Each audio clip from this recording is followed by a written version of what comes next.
Hello friends, welcome to market study. देखिए, जैसा कि मैं आपको सीरीज चला रहा हूँ, 6 वीडियो मैंने करा दी हैं, 7वीं वीडियो है। तो ये आरआरबी सीबीटी 2 के लिए होगी, जो टेक्निकल वीडियो रहेगी। ट्रेड के क्वेश्चन रहेंगे इसके अंदर, एएलपी और टेक्नीशियन के लिए। जो कि वैकेंसी आपको एएलपी की 6000 वैकेंसी है, टेक्नीशियन की 9000 वैकेंसी, आपको पता है। ठीक है। तो प्रीवियस ईयर क्वेश्चन करा रहा हूँ मैं अभी। उसके बाद फिर कराऊंगा एक्सपेक्टेड क्वेश्चन, जो कि बहुत एक अच्छा डेटा होगा जैसे जैसे एग्जाम पास में आता जाएगा।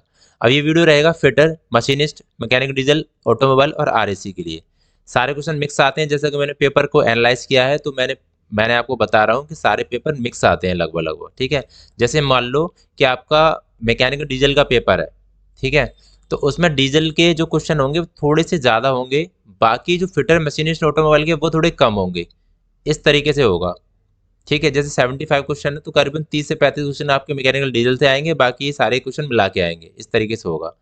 तो चलिए शुरू करते हैं। जो भी लोग नए हैं वो चैनल को प्लीज़ सब्सक्राइब जरूर कर लीजिएगा, जिससे क्या है आपको नोटिफिकेशन चीज़ें मिल सकें अच्छी तरीके से सीक्वेंस में। और मैंने इसका एक प्लेलिस्ट बना दिया है, वो प्लेलिस्ट देख सकते हैं। पीडीएफ मैं आपको प्रोवाइड करूंगा एप्लीकेशन के ऊपर, जो कि आपको एप्लीकेशन में मिल जाएगी। ठीक है। चलिए, क्वेश्चन नंबर देखो, हिंदी में लिखा होगा, आंसर इंग्लिश में लिखे होंगे। कोई दिक्कत नहीं है, कोई परेशानी नहीं है, मैं आपको बताता जाऊंगा। यहाँ पे देखिए क्वेश्चन नंबर 1 देखिए। क्वेश्चन नंबर 1 में कह रहा है डीजल चक्र में दहन होता है, मतलब कह रहा है in diesel cycle combustion take place. तो डीजल साइकिल, सबसे पहले मैं आपको बता दूं, डीजल साइकिल जो होता है वो कांस्टेंट प्रेशर पे वर्क करता है, कांस्टेंट प्रेशर प्रेशर पे। ठीक है। डी ऑप्शन हो जाएगा, कांस्टेंट प्रेशर। अब इसमें देखो प्रोसेस कौन से होते हैं। दो चार प्रोसेस होते हैं। वो देखो, ध्यान से देखो। टू तो होते हैं, दो होते हैं, और एक होता है, और एक होता है। चार प्रोसेस होते हैं। टू होते हैं रिवर्सेबल आइडियाबैटिक।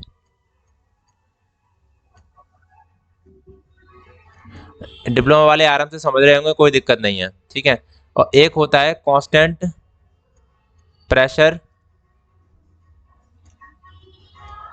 और ये होता है कांस्टेंट वॉल्यूम।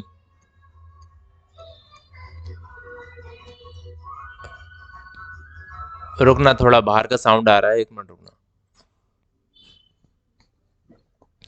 समझ में आया। दो रिवर्सिबल आइडियाबैटिक प्रोसेस होते हैं, आइडियाबैटिक। ठीक है, आइडियाबैटिक होते हैं। और एक कांस्टेंट प्रेशर होता है, एक कांस्टेंट वॉल्यूम होता है। जैसे कि आप समझ पा रहे होंगे ग्राफ से। ठीक है। ग्राफ में ये जो कर्व वाले हैं इस तरीके से जो जा रहे हैं, उसको हम रिवर्सिबल आइडियाबैटिक बोलते हैं। ये वाला जो है वो, इसको हम क्या बोलेंगे, कांस्टेंट प्रेशर। और ये वाला जो है वो कांस्टेंट वॉल्यूम बोलेंगे। ठीक है। ये चीज़ें आपको समझ में आई होंगी, आई होप आपको समझ में चीज़ें आ गई होंगी। ठीक है। इसमें ज़्यादा मतलब कहने की, ज़्यादा समझने की कोई ज़रूरत नहीं है।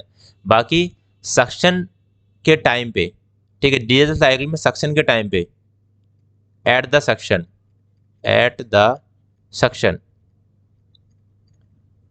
ओनली एयर सक करता है। ठीक है, ये ध्यान रखना, ओनली एयर। ये क्वेश्चन बहुत आता है। मतलब पेट्रोल इंजन जो होता है वो सक्शन के टाइम पे पेट्रोल और प्लस एयर को सक करेगा, खींचेगा। और डीजल इंजन में जो होता है वो ओनली एयर सक करेगा सक्शन के टाइम पे। ये क्वेश्चन बहुत ज़्यादा पूछा जाता है, इसलिए मैंने आपको एक एक्स्ट्रा क्वेश्चन बता दिया है। तो 3-4 क्वेश्चन बता दिए हैं मैंने। ठीक है। और डीजल इंजन जो होते हैं वो 4 पहिए वाहन में यूज़ करे जाते हैं, 4 व्हीलर में ज़्यादातर। और पेट्रोल जो इंजन होते हैं वो 2 व्हीलर वाहन होते हैं। ठीक है, उसमें यूज़ करे जाते हैं। ठीक है, ये बात चीज़ें क्लियर हो गई, यहाँ तक कोई दिक्कत नहीं होनी चाहिए। ऑटोमोबाइल, मैकेनिकल डीजल वाले क्वेश्चन है, आराम से कर सकते हो आप। अब देखिए, ये क्वेश्चन बार बार आता है। तो मैं हर पेपर में जो देखता हूँ तो मुझे लगता है कि इसको बार बार जब आ रहा है तो मैं करा दूँ, कोई दिक्कत नहीं है। जब आ रहा है तो इसको करा देते हैं। Wire gauge is a measurement of wire. Wire gauge एक तार का माप है, सही चुने। क्या चीज करता है ये, मतलब वायर गेज क्या मापता है? ब्रिटलनेस नहीं, टेंसाइल स्ट्रेंथ नहीं, डायमीटर नहीं। डायमीटर मापता है। ठीक है, डायमीटर मतलब इसको बोलते हैं व्यास। और डायमीटर को हम डी से डिनोट करते हैं। ठीक है, कोई तार है, अलग अलग तार होते हैं। जैसे ये एक तार, ये गया, इसका एक मोटा तार बना दो। तो ये डायमीटर जो होगा, डी होगा, वो ज़्यादा होगा, या डी होगा वो कम होगा। समझ रहे हो ना? अब ये वाला तार है, ये तार किस में जाएगा, इस तरीके से चेक करते हैं। ये आपके होल्स दिख रहे होंगे। ठीक है, ये होल्स दिख रहे हैं, देखो ये वाला होल देखो, 0.30 का है, 0.32 का है, 0.35 का है, 0.38 का, इस तरीके से चेक करते हैं तार डाल डाल के इसके अंदर। तो वायर गेज इस काम में आता है। समझ में आया? समझ में आया हो तो भाई लाइक और सब्सक्राइब जरूर करना, ठीक है? नहीं तो कोई दिक्कत नहीं है, कोई परेशानी नहीं है। Identify the point angle of a centre punch from the given option. कह रहा है दिए गए विकल्प में से सेंटर पंच के बिंदु कोण, ठीक है, ये वाला जो कोण होता है सेंटर पंच का, को कितना होता है वो, ठीक है, वो होता है 90, ठीक है, बी ऑप्शन हो जाएगा, 90 होता है ये वाला एंगल 90 होता है, ठीक है। चलिए नेक्स्ट देखते हैं क्वेश्चन। क्वेश्चन नंबर 4 देखिए, identify the instrument use for checking flatness and squareness of surface. किसी सतह की समतलता और चौकोरता की जांच के लिए किए जाने वाले उपकरण की पहचान करें। गो गेज नहीं, ट्राई स्क्वायर, ठीक है, यही हो जाएगा, ये आपके सामने है, वो ट्राई स्क्वायर है, ट्राई स्क्वायर, ठीक है। इससे फ्लैटनेस चेक करेंगे, स्क्वायरनेस चेक करेंगे, ठीक है भाई। चलिए नेक्स्ट देखिए, the purpose of dynamo is, choose the correct option. Dynamo का उद्देश्य क्या है, सही विकल्प चुने। Act A reservoir of electrical energy, गलत है। सप्लाई इलेक्ट्रिक पावर, क्या हो जाएगा, ये भी गलत है। Convert mechanical energy into electrical energy, dynamo mechanical energy को इलेक्ट्रिकल एनर्जी में चेंज करता है। The purpose of dynamo, okay. देखो मैं आपको एक बात बता दूं, ये क्वेश्चन थोड़ा डाउट का है, ठीक है। मैं जो इसका आंसर बता रहा हूँ वो आप भी बताना, ठीक है। मेरे हिसाब से इसका आंसर होना चाहिए सी, ठीक है। ये डायनमो जो होता है वो मैकेनिकल एनर्जी को इलेक्ट्रिकल एनर्जी में चेंज करता है। आपने जनरेटर में देखा होगा, मैकेनिकल एनर्जी होती है, उसके बाद इलेक्ट्रिकल एनर्जी में चेंज करता है डायनमो, जो हमने पढ़ा है।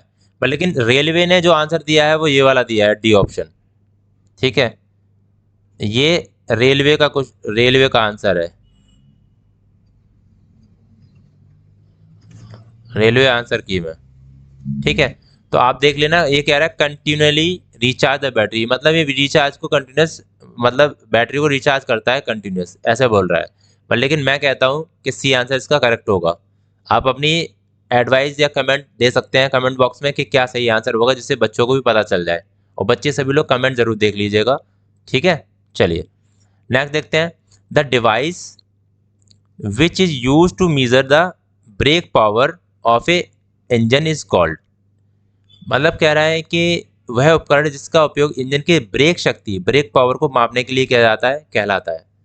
ब्रेक पावर जो होती है वो इंजन की पावर होती है, इसको हम डिटेल में पढ़ेंगे बाद में, मैंने वैसे करा रखा है, लेकिन मैं अलग अलग वीडियो आपको करा दूंगा जो भी ज़्यादा इंपॉर्टेंट है, ठीक है।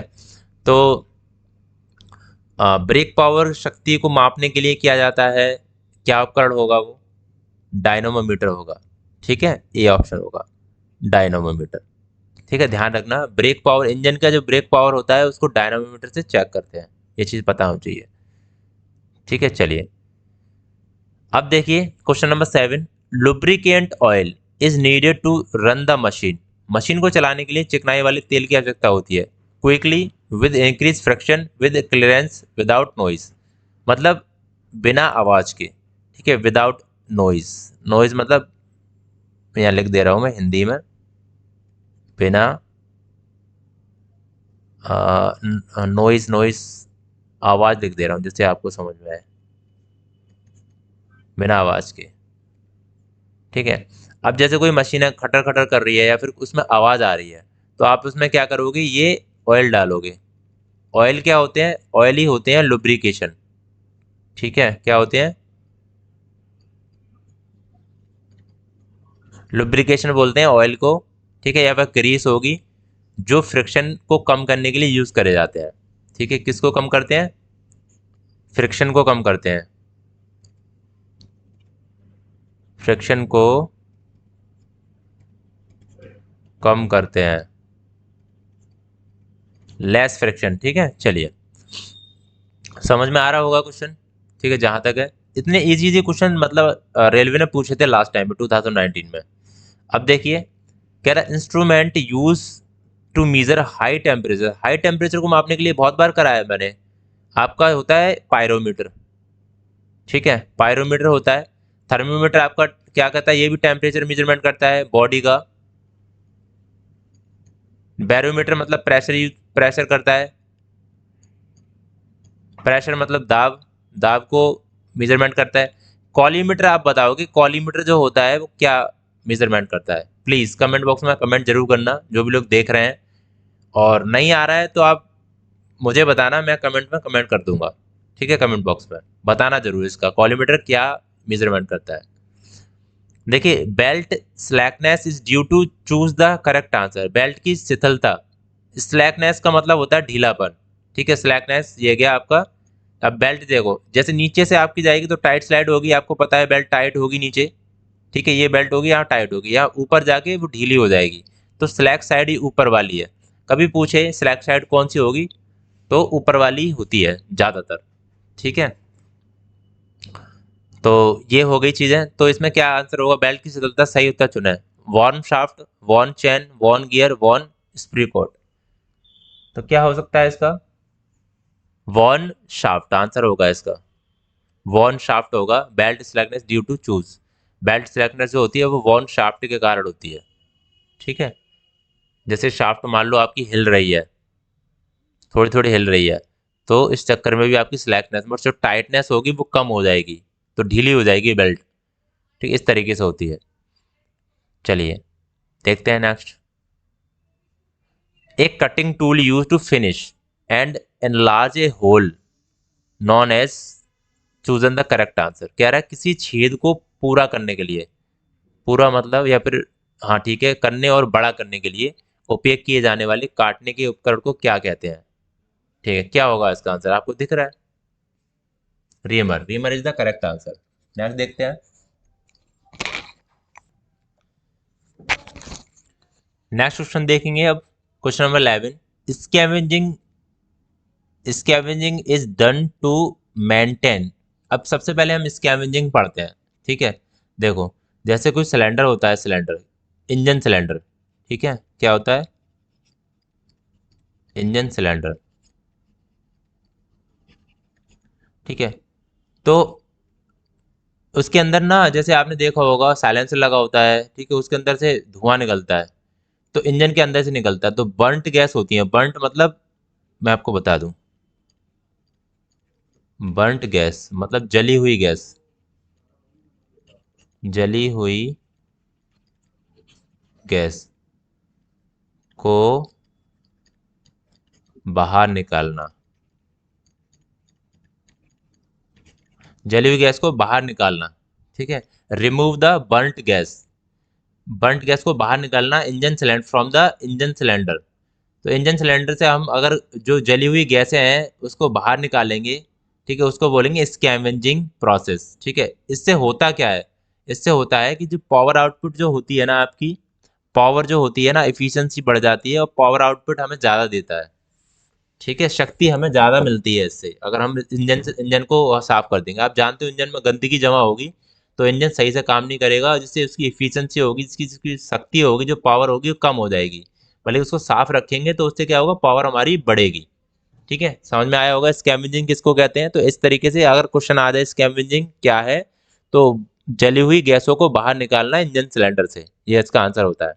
चलिए क्वेश्चन नंबर 12 देखेंगे। क्वेश्चन नंबर 12 में कह रहा है depth micrometer can be use to measure. गहराई मापने के लिए माइक्रोमीटर का उपयोग किया जाता है।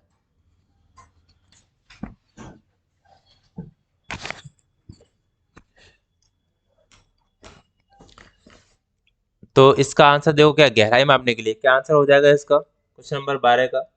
डायमीटर ऑफ बोर, ठीक है। अब देखो मैं आपको बता दूं, माइक्रोमीटर जो होता है, डेप्थ माइक्रोमीटर होता है, वो डायमीटर ऑफ बोर चेक। अब बोर क्या होता है, पहले यहाँ पे एक वर्ड आया है बोर। बोर समझिए, सिलेंडर आपका होता है, सिलेंडर जैसे मान लो ये आपका सिलेंडर है, ठीक है, इंजन सिलेंडर ये होता है इस तरीके का। इसके अंदर होती है पिस्टन, इस तरीके से। फिगर अच्छे से नहीं बन पा रहा हो तो कोई दिक्कत नहीं है, ठीक है, इस तरीके से पिस्टन होती है। तो ये जो होता है ना, यहां से लेके यहां तक, ठीक, इसको बोलते हैं बोर। मतलब सिलेंडर का जो डायमीटर होता है, डायमीटर ऑफ सिलेंडर, ये आपको लिखा है, सिलेंडर बोर डायमीटर, ठीक है, उसको बोलते हैं बोर। क्लियर, कोई दिक्कत नहीं है। Depth micrometer, diameter of bore check करते हैं। चलिए नेक्स्ट देखते हैं question. Clearance between mating parts is measure by choose the correct option. Clearance भागों के बीच की दूरी मापता है। क्या किससे मापते हैं? मैं बहुत बार करा चुका हूँ, मैंने 5-6 वीडियो में 2-3 बार तो ये क्वेश्चन करा दिया है। क्या होता है वो? फिलर गेज होता है, पत्ती पत्ती जैसे होता है उसके अंदर, ठीक है, फिलर गेज। देखो ये आपके सामने दिख रहा होगा, पत्ती वाला, देखो ये चेक कर रहा है।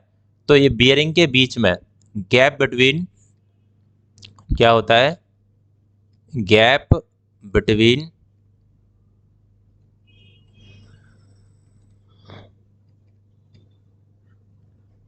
To mating parts. हिंदी में भी बता रहा हूँ जिससे आपको समझ में आए। मतलब दो पार्ट जहाँ पे मिलते हैं उनके बीच में जो माइनर गैप होता है, छोटा गैप होता है, पतला सा गैप होता है, उसको चेक करने के लिए हम फीलर गेज का यूज़ करेंगे। ठीक है, समझ में आया? कोई दिक्कत नहीं होगी यहाँ तक? और बाकी नहीं समझ में आया तो आप गूगल सर्च कर सकते हो, आप चीज़ें क्लियर हो जाएंगी। चलिए, इंडिकेटेड पावर, हमने पहले ब्रेक पावर भी पढ़ा था, अभी ये देखो इंडिकेटेड पावर भी आ गया। तो ये सारी चीज़ें आती हैं एग्जाम में, तो समझनी चाहिए। अब indicated power cycle is equal to, indicated power जो होती है वो किसके बराबर होती है, ये आपको पता होना चाहिए। Mean effective pressure stroke volume, mean effective pressure bore diameter, mean effective pressure bore arc और mean effective pressure stroke length. तो मैं आपको बता दूं, इसका आंसर हो जाएगा आपका डी ऑप्शन। ठीक है, mean effective pressure stroke length के बराबर होती है इंडिकेटेड पावर। तो मैं इंडिकेटेड पावर होती है, मीन इफेक्टिव प्रेशर होता है, या फिर ब्रेक पावर होता है, ये सारे मैं एक वीडियो में करा दूंगा जिससे आपको चीज़ें क्लियर हो जाएंगी आरआरबी के लिए। ठीक है, परेशान मत होना बस। ठीक है, यहाँ पे टेक्निकल की परेशानी मत लेना बिल्कुल भी, मैं टेक्निकल आपको क्लियर करा दूंगा। मेरे जैसे आपने 30-40 वीडियो देख लिया अगर ना, तो आराम से तुम्हारा टेक्निकल कवर हो जाएगा। उसमें सिर्फ पासिंग मार्क चाहिए आपको। ठीक है, चलिए। The air filter used in high-speed steel engine are generally of the type. Chosen the correct. High speed diesel इंजनों में उपयोग किए जाने वाले एयर फिल्टर आमतौर पर किस प्रकार के होते हैं? किस प्रकार के होते हैं? ऑयल बाथ फिल्टर्स होते हैं। सी ऑप्शन होगा, ऑयल बाथ फिल्टर्स। ठीक है, चलिए नेक्स्ट देखते हैं। High efficiency can be achieve of A auto cycle by increase the, मतलब हम हाई इफिशिएंसी कैसे प्राप्त कर सकते हैं ऑटो साइकिल में? Fuel intake, stroke length, cylinder size, compression ratio. Compression ratio के द्वारा। ठीक है, कंप्रेशन रेशियो क्या होता है? अगर आपको आता है तो कमेंट बॉक्स में कमेंट करिएगा, मैं मुझे खुशी होगी, क्योंकि देखो बहुत बार बता चुका हूँ ना कंप्रेशन रेशियो क्या होता है, तो मैं ये सारी चीज़ें भी बता दूंगा कंप्रेशन रेशियो क्या होता है। ठीक है, अब इससे पता है, इंजन से मैं आपको बता दूं, अगर मेरी एक इंजन की क्लास है, आप सर्च कर लो तो आपको मिल जाएगा।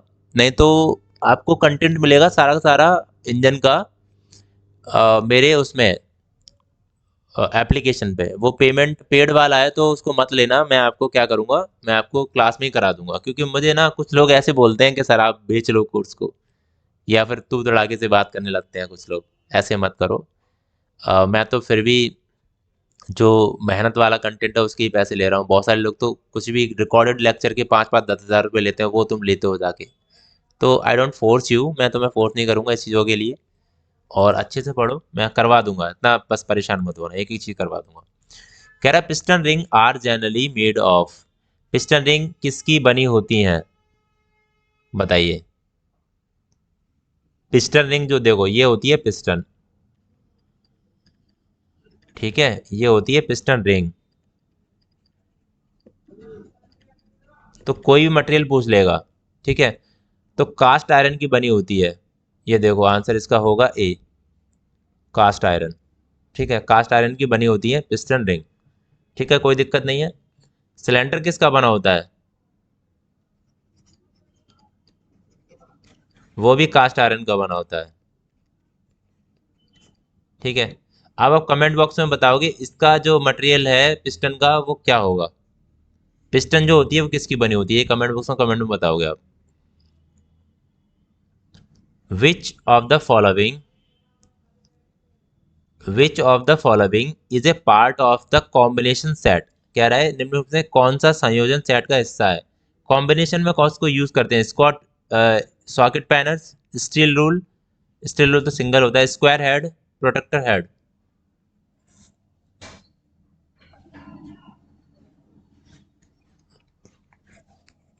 तो करेक्ट आंसर होगा इसका ए, स्कॉट स्पैनर।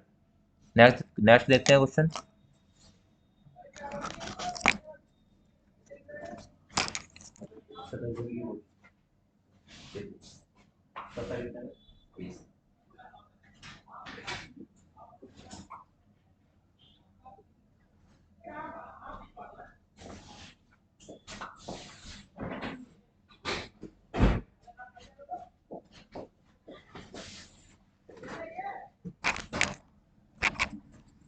तो करेक्ट आंसर होगा सॉकेट स्पैनर। ठीक है, नेक्स्ट देखते हैं। The instrument use to measure the cylinder bore diameter is the, देखो ये दोबारा क्वेश्चन पूछ लिया, सिलेंडर बोर व्यास को मापने के लिए किसका यूज करते हैं, तो क्या था क्या था इसका आंसर बताइए। बोर डायल गेज दे दिया है इसने यहाँ पे। ठीक है, बोर डायल गेज। अब देखो वो क्वेश्चन कहाँ है, मैं तुम्हें क्वेश्चन वो दिखाऊं, ये वाला देखो, diameter of bore. Depth micrometer भी चेक करता है, डेप्थ माइक्रोमीटर, और यहाँ पे उसने आंसर दे दिया bore diameter, bore dial gauge दे दिया। तो ये एक दिमाग वाले क्वेश्चन भी हैं कि आपको कैसे लगाना है। चलिए क्वेश्चन नंबर 20 देखिए, 20 कह रहा है the point angle of twist drill for enlarge purpose is, general general है लिखा हुआ है, the point angle of twist drill. तो देखो ट्विस्ट ड्रिल आपको देखो ये दिख रही है ड्रिल, ट्विस्ट ड्रिल है, इसका जो एंगल जो होता है ये वाला, टोटल जो एंगल होता है वो 118 का होता है। ठीक है, आंसर हो जाएगा डी ऑप्शन। बहुत ही इंपॉर्टेंट क्वेश्चन है, आता है बार बार। क्वेश्चन नंबर 21 जो है वो मैं एक क्वेश्चन लास्ट में पूछता हूँ आप सभी लोगों से, तो इसका आंसर कमेंट बॉक्स में जरूर देना। What is the material use for making piston, piston बनाने के लिए किस सामग्री का उपयोग किया जाता है, brass, galvanize copper, aluminium alloy, steel. Please answer comment box में देना। बाकी मेरा 8वां वीडियो देखने के लिए आप चैनल को प्लीज़ सब्सक्राइब जरूर कर लीजिएगा, और मेरा चैनल वो है, टेलीग्राम चैनल भी है, उसको भी ज्वाइन कर सकते हैं MRK स्टडी ऑफिशियल के नाम से, और मेरा एप्लीकेशन है MRK स्टडी के नाम से, जो कि आपको प्ले स्टोर में मिल जाएगा, तो इसको भी डाउनलोड कर सकते हैं। अगर प्ले स्टोर पर ना मिले तो आप मुझे कमेंट बॉक्स में कमेंट कर सकते हो, तो मैं आपको लिंक दे दूंगा, वहाँ से भी मिल जाएगा। और मैं कुछ दिन बाद आपको AP के वर्जन में भी इसको दे दूंगा, जिससे आप आसानी से डाउनलोड कर सकते हो। ठीक है, चलिए, तो thank you for watching this video. खुश रहिए, आराम से अच्छे से तैयारी करो, परेशान मत हो, और भाई लोग प्लीज़ सब्सक्राइब जरूर कर दिया करो लास्ट में जाके। ठीक है, शेयर कर दिया करो, जिससे थोड़ा से व्यू तो आए, बच्चों को मिले तो सही वीडियो। आप लोग मदद ही नहीं कर रहे हो बिल्कुल भी। चलिए भाई।